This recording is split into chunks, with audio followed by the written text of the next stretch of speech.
Don't shoot the cowboy with the guitar. Well, I saw him here last night. He plays and sings. Hello, sweet people, and welcome back to Raunchy Talk, the show that is both hot and cool at the same time. I'm your host, Kyle Martin. We're coming at you from New Mexico's own Elephonic Studios. The angelic Mr. Jesse Corman looks down from on high. My guest today, one of the most active singer-songwriters performing today. This lady's unique acoustic style and voice make her second to none. Please welcome Miss Kelsey Manning. Hello, ma'am. Thank you. Thank you. It's so good to see you and being on our little show. So I have some questions for you, ma'am. You have a very unique style, as far as I'm concerned. It's groovy. It's contagious. What do you call it? And better yet, how did you find it? Well, I would say it's probably just something that kind of happened. I wanted to do more than one thing. Nice. I wanted to do more than sing. I wanted to do more Don't than we play all? guitar. So, it just kind of what came out of me. Really? I love it, man. It's infectious. In the last few years, you become, I feel like you've become a staple in New Mexico's singer-songwriter scene, especially in Albuquerque and Santa Fe. What do you think some of your favorite venues to play are in New Mexico? Well, let's see. I went up and played for a vineyard that I worked at called Vivac. Yeah. Up in Dixon. So Sure. That was pretty fun. Really? I liked that, but, mostly like the breweries and stuff, those Right. are my favorites. Mine too. They're getting to be, yeah. Yeah. When you walk out there on stage, is there a kind of crowd that you're hoping to see? Like, do you want an energetic crowd? Do you want an attentive crowd? Like, what do you want when you walk out there? It depends. It definitely depends on how I'm feeling that night. 'Cause sometimes, you never know how it's going to turn out. And so Totally. I would say, because generally sometimes you are just the background music. I mean, that's just... It happens, that's just right? the name of the game. But I would say probably, people who know the weird covers that I choose to play, Mm-hmm. Like if somebody's familiar with like Jessica Lee Mayfield or, Lolo or whatever. Right. That's fun, but it doesn't happen super often. Super often? No, I'm the same way. Yeah, I don't know. I want the crowd to have as much fun as I do. You know what I mean? And you start feeding off of that. Yeah, no, it's nice when you get an applause. Right? Yeah. Every once in a while. Or what's that meme? It's like at the beginning of COVID, it's like, it's cool. I've been playing, venues at 20% capacity this whole time. For most of my music life. I like that. I'm going to start using that. Mm-hmm. Who taught you to play the guitar?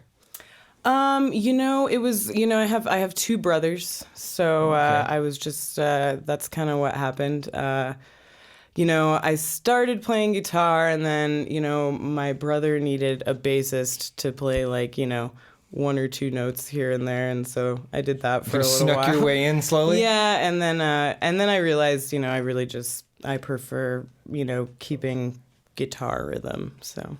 Do you think that even then you were kind of headed towards the sound that you have now? Probably. I would say so. I mean, I saw somewhere where you called your own sound ska-ish. sort of, I was definitely doing a lot of upstrums and stuff there for a while. But, a lot of it, like, I was heavily influenced by Ani DeFranco. Sure. I mean, it started like my brother came back from college and he had a girlfriend and she made me like a little, mixtape. Mixtape? Yeah. And so, I miss mixtapes. just like, the idea of kind of like hitting the guitar and trying to get the most noise out of it was kind of, it's a little bit, it's not the same as just like strum. That's a tactic that I myself still use to this day, yeah. I want to get noise out of it. So, yeah. I like that a lot. So I saw a fun video recently of you busking in California in Palm Springs. Yeah, actually. That looked so fun. Mm-hmm. What took you out there? I had been in Oregon for a little while, working on a weed farm. Nice. And we need more of those. Yeah. And then, the season ended and I went down to go and do some manual concrete labor in Palm Springs. And so, a dude that I'm dating brought my guitar from Albuquerque. Uh-huh. And Keeper. right? He's a keeper. And so, yeah, I was like, he was, putting together all these concrete jobs, and I was just like, I could go out and busk a little bit. And jam. And I did, and it was fun. It was well received. What did you think the biggest? I played California too. What did you feel like some of the biggest differences were as far as playing to people out there versus here? Well, I felt like a little bit more uninhibited there because like people don't know me. I wouldn't exactly go out and busk on the streets of Albuquerque so much, even though I love Albuquerque. But I feel like people would be like, what happened? Like, why are you doing No, I this? totally Are you get it. Well, okay? there's something to be said when you show up in another national market and you're just a national artist at that point. You're a touring national artist. They don't know who you are. Well, yeah. I mean, I wouldn't. I went out there. Made a couple of bucks. It was fun. Yeah, I love it. Yeah. So, we're going to play a song today that you kind of threw a curve on me on. I did. We're going to play a song called Where in My Lifetime. Yeah. Can you talk about that song a little? Yeah, sure. I probably started writing songs like, I don't know, like early teenage years and stuff. I think I wrote this song somewhere like around like 21 or 22, so about 10 years ago. Okay. Anyway, it kind of went away and I forgot about it. And then a friend of mine, the same friend I went to go out and work with in Oregon, Sure. she reminded me of it, and I had to go back and like find it in Dig it like up. all these notebooks of stuff. But it was originally called Wednesday Payday because it's talking, and Wednesdays was the day that I got paid at the job that I was working. Hence at the that first time. line makes Yeah. sense. It's going to make sense to you two folks. Hang in there. Yeah.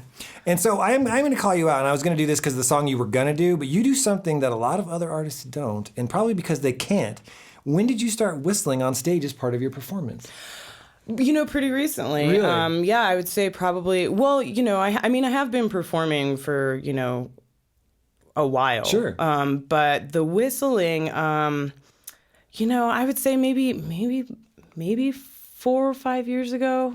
So. I thought it's brilliant, and from a solo artist standpoint, you have a fill if you want it, or a little second to come back to another chorus or something if you want to. It's like, that's brilliant. Yeah, no, I try it. Sometimes it's really, really well received. I felt like playing at Canteen, like they were, like somebody was always stoked about the whistling. The whistling? Yeah. No, I was too.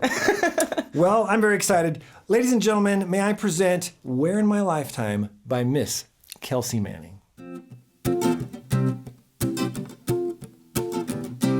I've been living my life in increments of Wednesdays. A critical thinking strategies sure to help me fade away. But living my lifetime, living my lifetime, need all to go wrong. And the infinite is frightening, it's too steep to bear. On this ground, it's too long to follow the surroundings. But I'm living my lifetime, living my lifetime, need all to go wrong. But as I tiptoe into the future, the learned is as the learning says it does. As I tiptoe into the future, plaguing me is that I want it just the way it was. But I'm living my lifetime, living my lifetime, need all to go wrong.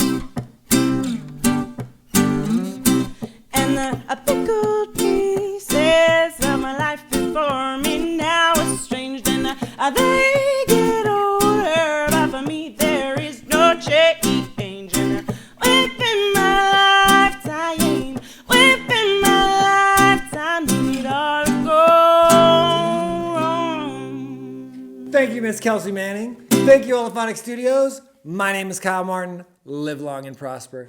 Don't shoot the cowboy with the guitar.